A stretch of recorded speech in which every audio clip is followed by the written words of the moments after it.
और अब खबरें विस्तार से देखते हैं। मुख्यमंत्री योगी आदित्यनाथ अपने गृह जनपद गोरखपुर के 3 दिवसीय दौरे पर पहुंच चुके हैं। सीएम योगी ने यहां के खाद कारखाना परिसर में सैनिक स्कूल का शिलान्यास किया और भूमि पूजन किया। शिलान्यास कार्यक्रम में deputy CM doctor Dinesh Sharma भी उपस्थित रहे।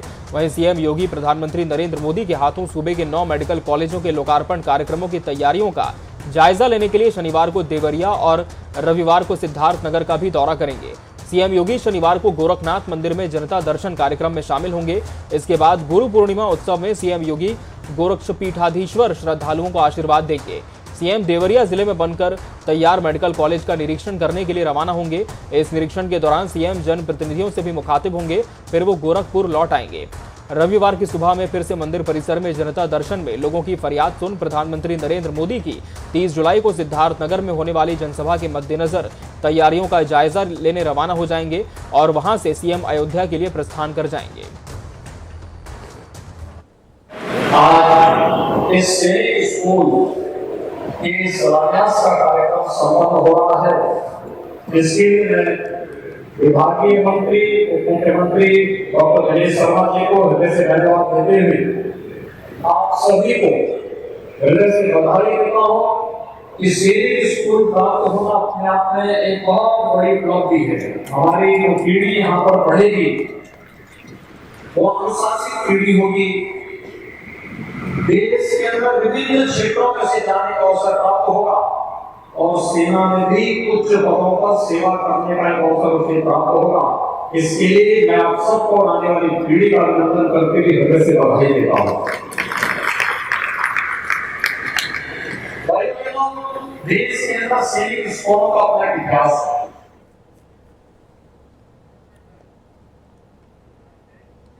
राम की नगरी अयोध्या से बहुजन समाज पार्टी के मिशन 2022 की शुरुआत करने वाले पार्टी के राष्ट्रीय महासचिव सतीश चंद्र मिश्र ने गठबंधन को लेकर बड़ा बयान दिया।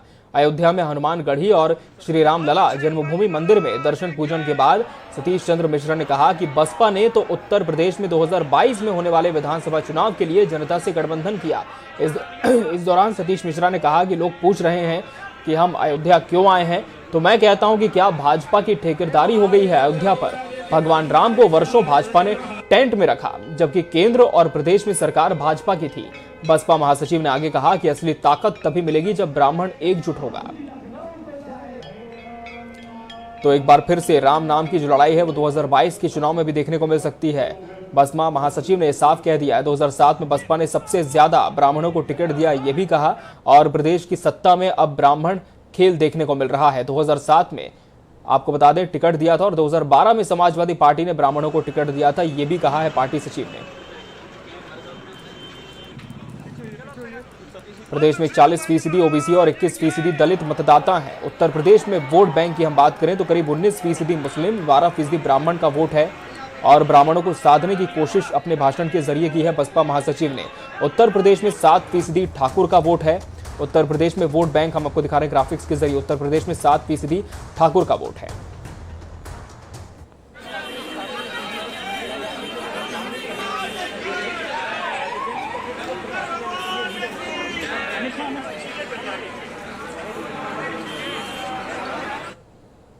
और हमने कहा कि ब्राह्मण समाज अगर एकजुट हो जाए, एक साथ हो जाएगा, तो कोई ताकत नहीं 13% लोगों को एक वोट दे या उनको नजरअंदाज करें।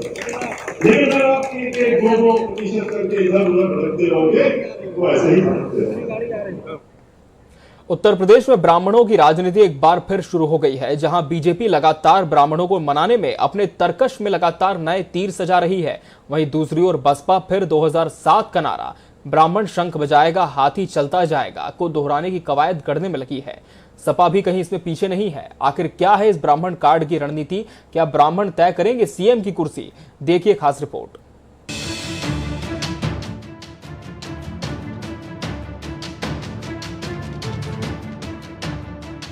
अगले साल उत्तर प्रदेश में विधानसभा चुनाव होने वाले हैं। इसे जीतने के लिए सभी राजनीतिक पार्टियां हर तरह का हथकंडा अपनाने में जुटी हुई हैं। कोई धर्म के नाम पर तो कोई जाति के नाम पर वोट बैंक साधने के लिए सियासी सवालों में समीकरण बिठा रहा है। और इस समीकरण में सबसे अहम है पूर्वांचल, जहां की पूर्वांचली पुरवैया अवध में तपिश को बढ़ा रही है। और इसी तपिश पर तीखी तकरार भी शुरू हो गई है। भारत माता की, भारत माता की, हर हर महादेव।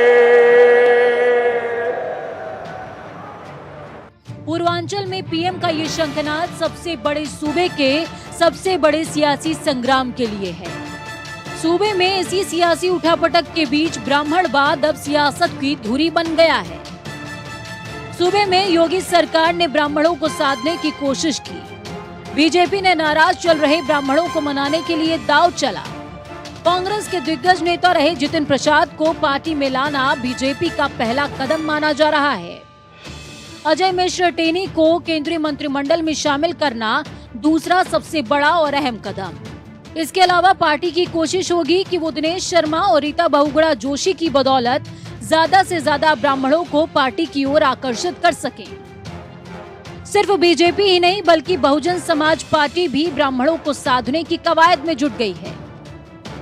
बसपा सुप्रीमो मायावती को भी 14 साल बाद ब्राह्मणों की याद आई है। आगामी 23 जुलाई से बसपा अयोध्या से ब्राह्मण जोड़ो आंदोलन की शुरुआत करने जा रही है। इसी अभियान के तहत बसपा 2007 में अपनी सरकार में ब्राह्मणों के लिए किए गए कार्यों का ब्यौरा देगी। कुल 10 चरणों में बसपा इस सम्मेलन को चलाने वाली है। मायावती ने पार्टी से ब्राह्मणों को जोड़ने का जिम्मा राष्ट्रीय महासचिव और राज्यसभा सांसद सतीश चंद्र मिश्रा को दे दिया है। मिश्रा कोरोना वायरस की लहर से पहले प्रदेश में 40 से ज्यादा सभाएं कर चुके हैं। मायावती ने इससे पहले 2007 में ब्राह्मणों पर सोशल इंजीनियरिंग की थी, जिसमें बसपा की सरकार खड़ी करने में ब्राह्मणों का बड़ा हाथ था। 2007 में बसपा ने ब्राह्मण शंख बजाएगा, हाथी चलता जाएगा और हाथी नहीं गणेश है, ब्रह्मा विष्णु महेश है जैसे नारों से ब्राह्मणों को साधने की कोशिश की थी। ऐसे में एक बार फिर मायावती ब्राह्मण कार्ड खेलने की तैयारी में है। और हो भी क्यों ना, आखिरकार इस सियासत के पीछे बहुत बड़ी रणनीति छिपी है। यूपी में लगातार हुए एनकाउंटर में ज्यादातर ब्राह्मण ही मारे गए। इसे विपक्ष ने ब्राह्मण विरोधी का तमगा देकर जमकर प्रचारित किया। अफसरों की नियुक्ति में योगी सरकार पर ब्राह्मणों से भेदभाव करने का आरोप लगाते हुए बीजेपी के कार्यकाल में सबसे ज्यादा SC/ST मुकदमे भी ब्राह्मणों पर दर्ज हुए हैं। ब्राह्मणों की इस नाराजगी का फायदा बसपा उठाने की कोशिश कर रही है। तो वहीं दूसरी तरफ बसपा से बागी असलम रायनी के तो कहने ही क्या। असलम रायनी ने तो ब्राह्मणों को सपा का आधिकारिक वोट बैंक घोषित कर दिया है। उन्होंने कहा कि बीजेपी, बसपा, कांग्रेस और तमाम दलों से खफा होकर ब्राह्मणों का विश्वास इस बार सपा पर होगा। बहुजन समाज पार्टी तो डूबती हुई नैया है और जो जहाज समुंदर में डूब रहा हो, मुझे नहीं लगता है कि ब्राह्मण समाज इतनी बड़ी गलती करेगा। अब हम आपको बताते हैं कि सूबे में सीएम की कुर्सी के लिए राजनीतिक पार्टियां ब्राह्मण कार्ड का दांव क्यों लगाती हैं। उत्तर प्रदेश में 13% ब्राह्मण वोट हैं। करीबन 12 जिलों में ब्राह्मण वोटरों की संख्या 20% से ज्यादा है। 2007 में बहुजन समाज पार्टी की सरकार बनाने में ब्राह्मणों की अहम भूमिका रह चुकी है। ब्राह्मणों के समीकरण को भेदने के लिए उत्तर प्रदेश में सभी राजनीतिक पार्टियां ब्राह्मणों को मनाने में जुटी हुई हैं और आगामी चुनाव की बुनियाद गढ़ने की कवायद भी गढ़ी जा रही है। ब्यूरो रिपोर्ट, जनता टीवी। सीएम योगी ने कांग्रेस नेता राहुल गांधी पर निशाना साधते हुए एक ट्वीट किया। योगी आदित्यनाथ ने कहा, श्री राहुल गांधी जी, आपका टेस्ट भी विभाजनकारी है। आपके विभाजनकारी सरकारों से, संस्कारों से पूरा देश परिचित है। आप पर विघटनकारी कुसंस्कार का प्रभाव इस कदर हावी है कि फल के स्वाद को भी आपने क्षेत्रवाद की आग में झोंक दिया। लेकिन ध्यान रहे, कश्मीर से कन्याकुमारी तक भारत का स्वाद एक है।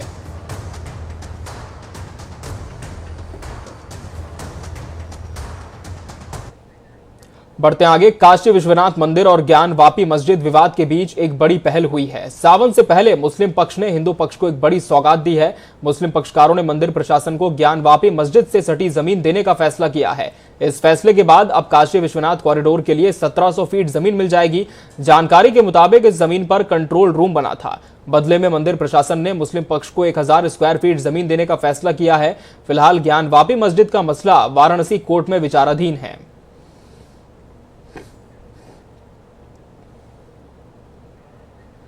अपने प्रेमी के साथ मिलकर परिवार के 7 सदस्यों की निर्ममता से हत्या करने वाली अमरोहा की शबनम फांसी की सजा पाने वाली देश की पहली महिला बनने जा रही है। लेकिन अमरोहा की शबनम की फांसी की सजा उम्र कैद में बदल सकती है। दरअसल शबनम की फांसी की सजा के मामले में यूपी की गवर्नर आनंदीबेन पटेल ने दखल दी है। इलाहाबाद हाईकोर्ट के अधिवक्ता सहर नकवी की ओर से सजा बदलने की मांग वाली अर्जी पर गवर्नर ने यूपी सरकार को मामले को रेफर कर दिया है। गवर्नर आनंदीबेन पटेल के निर्देश पर उनके विशेष सचिव बद्रीनाथ सिंह ने यूपी के कारागार विभाग के प्रमुख सचिव को मामले को कार्रवाई के लिए सौंपा है। नियमों के मुताबिक उचित निर्णय लिए जाने का आदेश दिया गया है। आपको बता दें कि सहर नकवी ने गवर्नर को फरवरी माह में अर्जी भेजकर शबनम की फांसी की सजा को उम्र कैद में तब्दील किए जाने की मांग की थी।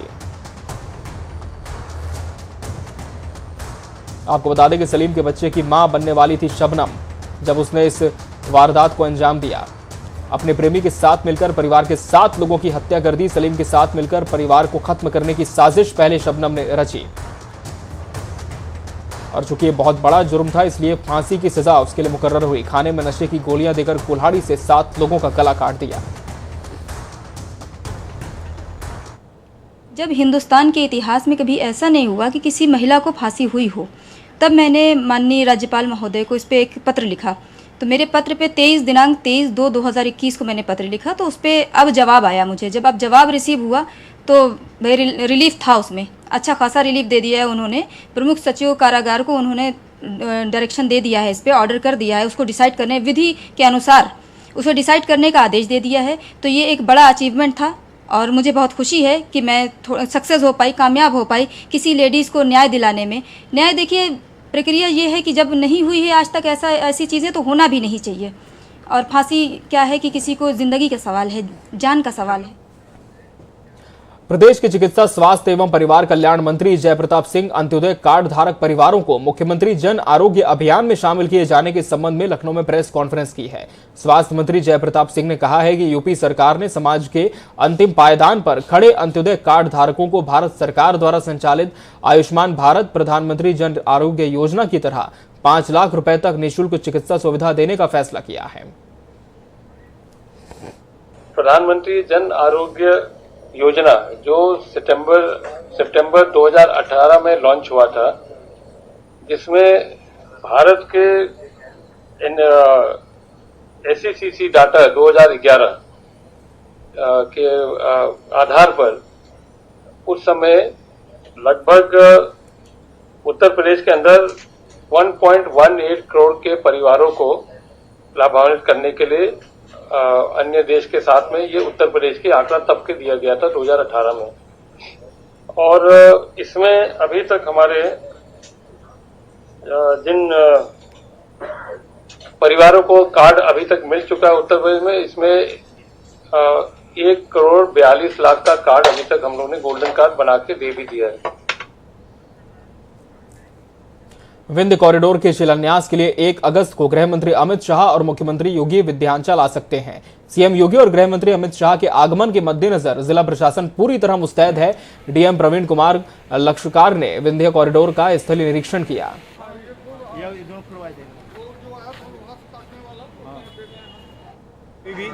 दुकानों को आगे बढ़ कर के और उन पे अस्थायी रूप की दुकानें बना करके आगे बढ़ रहे हैं, तो उनको मना किया गया है कि वो जितना उनको मुआवजा दे दिया गया उससे पीछे रह करके करें। और यहाँ साफ़ सफाई की व्यवस्था कराने के मैंने निर्देश दिए हैं। इसके अलावा नालियाँ यहाँ पर कुछ उत्तर प्रदेश के उप मुख्यमंत्री केशव प्रसाद मौर्य ने वर्चुअल माध्यम से सहारनपुर क्षेत्र के अंतर्गत लगभग 900 करोड़ से ऊपर की 291 परियोजनाओं का लोकार्पण और शिलान्यास किया। साथ ही मौर्य ने कहा कि कार्य में गुणवत्ता के साथ शीघ्रता से पूरा कर जनता को सुविधा दी जाए। उन्होंने यमुना नदी पर हरियाणा से जोड़ने के लिए सौंधे बांस गांव में पुल निर्माण को भी स्वीकृति दी है। उप मुख्यमंत्री केशव प्रसाद मौर्य ने लखनऊ से वर्चुअल विभिन्न परियोजनाओं का लोकार्पण और शिलान्यास किया। केशव प्रसाद मौर्य को राजकीय विमान से सहारनपुर में परियोजनाओं का लोकार्पण एवं शिलान्यास करना था, लेकिन उनके वायुयान में तकनीकी खराबी होने के कारण सहारनपुर नहीं पहुंच पाए और वर्चुअली कार्यक्रम रखा गया।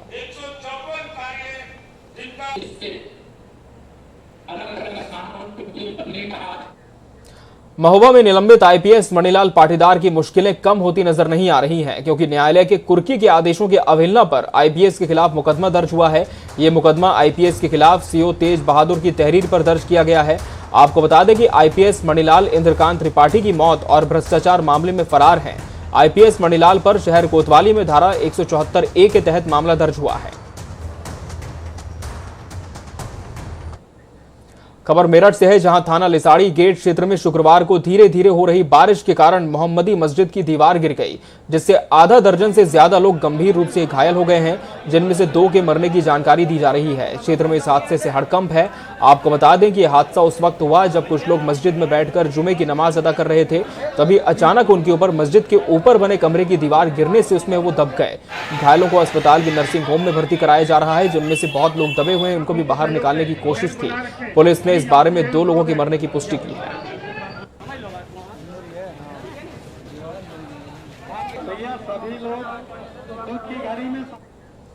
मुख्यमंत्री बनने के बाद पहली बार 2 दिवसीय दौरे पर रुद्रपुर पहुंचे मुख्यमंत्री पुष्कर सिंह धामी, जहां बाइक रैली से भाजपाइयों ने जबरदस्त उनका स्वागत किया। कार्यकर्ताओं ने सीएम धामी के समर्थन में जमकर नारेबाजी की। सीएम धामी रुद्रपुर में कई विकास योजनाओं का शिलान्यास और लोकार्पण भी करते नजर आए। तो वहीं कलेक्ट्रेट परिसर में जनपदीय अधिकारियों के साथ समीक्षा बैठक भी की। सीएम का सामाजिक, धार्मिक और व्यापारिक संगठनों के प्रतिनिधियों से भी मुलाकात का कार्यक्रम था। यहां उनका फिलहाल 24 जुलाई तक का कार्यक्रम है। पुष्कर सिंह धामी 2 दिवसीय दौरे पर रुद्रपुर पहुंचे और जब पहला दिन था तब बड़ी संख्या में भाजपा कार्यकर्ताओं ने उनका गर्मजोशी से स्वागत किया, बाइक रैली निकाली। इस दौरान पुष्कर सिंह धामी मुख्यमंत्री ने कई योजनाओं का शिलान्यास और लोकार्पण भी किया। आपको बता दें कि 24 जुलाई तक उनका यहां कार्यक्रम है। देहरादून में स्मार्ट सिटी निर्माण कार्यों के चलते परेड मैदान को खुर्द-बुर्द किया गया है। ऐसे में 15 अगस्त को आयोजित होने वाले स्वतंत्रता दिवस के मुख्य आयोजन से पहले परेड मैदान को ठीक स्थिति में लाने के लिए शहर के मेयर, स्मार्ट सिटी प्रोजेक्ट के सीईओ और स्थानीय विधायक ने निरीक्षण किया। निरीक्षण के बाद स्थानीय विधायक खजान दास ने 15 अगस्त को होने वाले कार्यक्रमों से पहले स्मार्ट सिटी के कामों को पूरा करने के निर्देश दिए हैं। आजादी का पर्व जिस तरह से मनाया जाएगा इस बार बड़े पैमाने पर, उसके पहले ही अधिकारियों को निर्देशित किया है कि जल्द से जल्द ये जो काम है वो मुकम्मल हो, पूरा हो। निर्माण कार्यों के चलते परेड मैदान खुर्द-बुर्द है। 15 अगस्त से पहले परेड मैदान को सही किया जाएगा, दुरुस्त करने के निर्देश दे दिए हैं।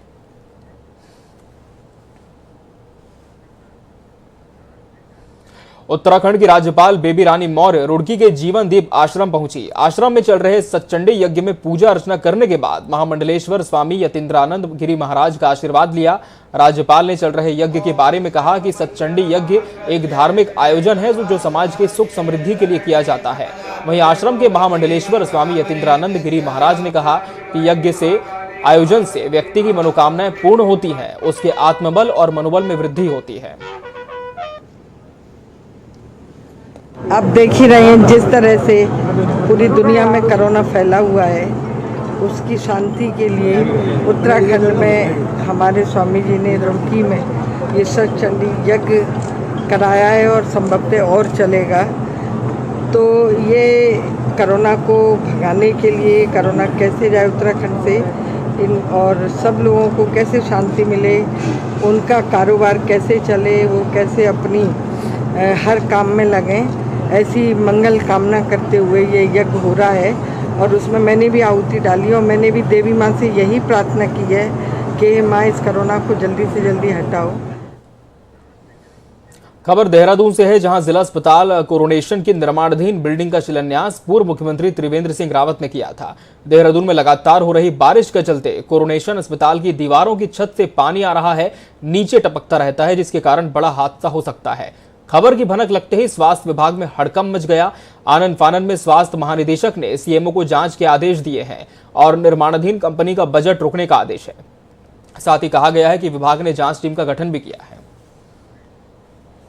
मैंने अपने जेई जो हैं उनको आज ही ये बात कही है।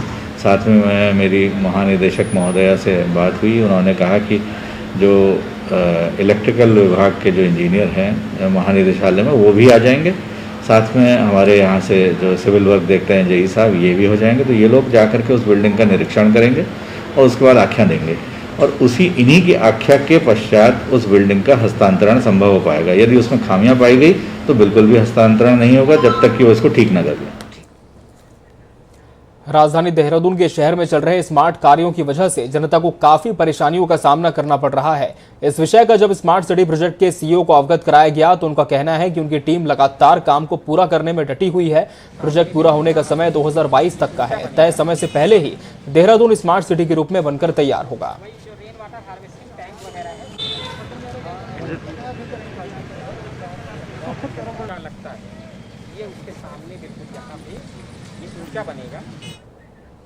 उत्तराखंड कांग्रेस में आलाकमान की घोषणा के बाद नए लोगों की बड़े पदों पर ताजपोशी हो गई है, जिसमें प्रदेश अध्यक्ष गणेश गोदियाल, नेता प्रतिपक्ष प्रीतम सिंह और चुनाव संचालन समिति के अध्यक्ष हरीश रावत को बनाया गया है। लेकिन बड़ा सवाल फिर यही खड़ा होता है कि कांग्रेस का चुनावी चेहरा कौन होगा। कांग्रेस के निवर्तमान अध्यक्ष और नए नेता प्रतिपक्ष प्रीतम सिंह चुनाव संचालन समिति के अध्यक्ष बनाए गए हरीश रावत के चुनावी चेहरा होने से बिल्कुल भी इत्तेफाक नहीं रखते। उनका साफ कहना है कि चुनाव सामूहिक तरीके से लड़ा जाएगा और मुख्यमंत्री का चेहरा कोई भी हो सकता है। प्रयास आप लगाते हैं उसका तो कोई जवाब नहीं है। दायित्व दिया है, लेकिन राष्ट्रीय नेतृत्व ने यह कहीं पर भी नहीं कहा कि किसी के चेहरे पर चुनाव लड़ा जाएगा। राष्ट्रीय नेतृत्व ने स्पष्ट कहा है कि सामूहिक नेतृत्व में चुनाव लड़ा जाएगा। अब मुझे नेता प्रतिपक्ष की जिम्मेदारी दी गई। अब आप कहेंगे साहब मेरा भी चेहरा है और चेहरा मेरा भी कोई खराब नहीं है, और अध्यक्ष बनाया है और आप कहेंगे साहब वो भी चेहरा है। तो मुख्यमंत्री तो एक ही ने बनना है, सब तो बन नहीं पाए। इसी तरीके से हरीश रावत जी को जो है जिम्मेदारी सौंपी गई है चुनाव संचालन समिति। अब आप चार हमारे कार्यकारी अध्यक्ष हैं, आप कहेंगे साहब ये भी चेहरा है। तो आप कयास लगा रहे हैं। अब कयास आप जिस तरीके से लगाना चाहे आपकी इच्छा है। विधानसभा चुनाव 2022 से पहले उत्तराखंड कांग्रेस ने अपनी मजबूत टीम को मैदान में उतार दिया है। वहीं 57 विधायक वाली बीजेपी के प्रदेश अध्यक्ष कांग्रेस की नई सूची पर सवाल खड़े कर रहे हैं। बीजेपी प्रदेश अध्यक्ष मदन कौशिक का कहना है कि पिछले 4.5 साल में कांग्रेस ने केवल हंगामा करने का काम किया। वहीं कांग्रेस की नई लिस्ट के बारे में कहा कि गुटबाजी साफ नजर आ रही है। मदन कौशिक ने अपनी पार्टी के बारे में कहा कि बीजेपी और मजबूत होकर विधानसभा चुनाव के मैदान में उतरेगी। लोकतंत्र में जिस तरह का जनादेश होता है उस जनादेश के अनुरूप जनता के सामने एक विश्वास पैदा करना होता है। पिछले 4.5 साल में कांग्रेस ने उस विश्वास को खोया है। विपक्ष के तौर पर केवल आपसी कलह, आपसी लड़ाई, आपसी झगड़े, ये जनता ने देखा है। पिछले 4 साल में ऐसी परिस्थिति दुनिया और देश के सामने है जहां कोरोना को लेकर पूरी दुनिया में एक प्रकार की चुनौती खड़ी हुई। उत्तराखंड छोटा राज्य है, यहाँ हम कोरोना से लड़ाई लड़ रहे थे, ये लोग जनता के साथ लड़ रहे थे। इसी के साथ इस बुलेटिन में फिलहाल इतना ही। खबरों का सफर लगातार जारी है जनता टीवी पर। नमस्कार।